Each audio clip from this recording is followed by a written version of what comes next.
دینی مدارس و جامعات کو مزاحمت کے راستے پر ڈالنے کی کوشش کی جا رہی ہے۔ چیف آف آرمی اسٹاف براہ راست اس مسئلے کا سنجیدگی سے جائزہ لیں، ریاستی اداروں کا رویہ درست کریں۔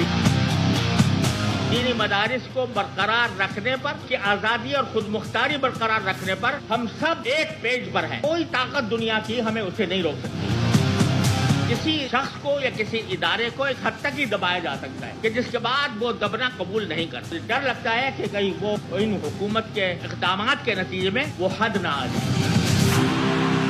مدرسوں کے دفاع کے لیے بریلوی اور دیوبندی علماء ایک ہو گئے۔ مفتی منیب نے خبردار کیا، مزاحمت کے راستے پر ڈالنے کی کوشش کی جا رہی ہے۔ آرمی چیف مسئلے کا سنجیدگی سے جائزہ لیں، اداروں کا رویہ درست کریں۔ مفتی تقی عثمانی نے کہا، مدارس کی آزادی اور خود مختاری کے لیے ایک پیج پر ہیں۔ ڈر ہے حکومتی اقدامات سے ہماری برداشت کی حد نہ آ جائے۔ دینی مدارس و جامعات کو مزاحمت کے راستے پر ڈالنے کی کوشش کی جا رہی ہے۔ چیف آف آرمی اسٹاف براہ راست اس مسئلے کا سنجیدگی سے جائزہ لیں، ریاستی اداروں کا رویہ درست کریں۔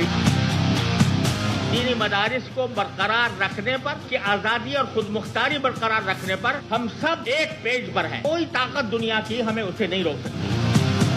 کسی شخص کو یا کسی ادارے کو ایک حد تک ہی دبایا جا سکتا ہے کہ جس کے بعد وہ دبنا قبول نہیں کرتے۔ ڈر لگتا ہے کہ کہیں وہ ان حکومت کے اقدامات کے نتیجے میں وہ حد نہ آ جائے۔